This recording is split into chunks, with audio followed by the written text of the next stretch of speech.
USC. The Michigan Wolverines, in search of their first Big Ten championship in 15 years and already saddled with a loss, plus facing a brutal upcoming schedule, play a possible trap game today in Champaign as they face Illinois at Memorial Stadium.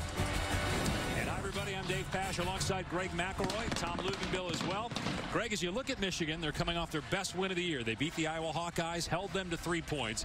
For the Wolverines to be successful this year, is it about their... They have it there now for today's All-State Mayhem moment. Number 3, Georgia in a battle at home with South Carolina. Jake Fromm with his first pick of the season and its return for 6. Israel Mukawamu goes 53 yards with the Gamecocks up 17-10. This one over on ESPN. UFC Fight Night on ESPN Plus tonight from Tampa. Joanna Jędrzejczyk taking on Michelle Waterson in the strawweight main event. Order the main card in English and Spanish. Go to ESPNplus.com. Prelims start at 5 Eastern. Download the ESPN app if you want to watch it on your mobile device.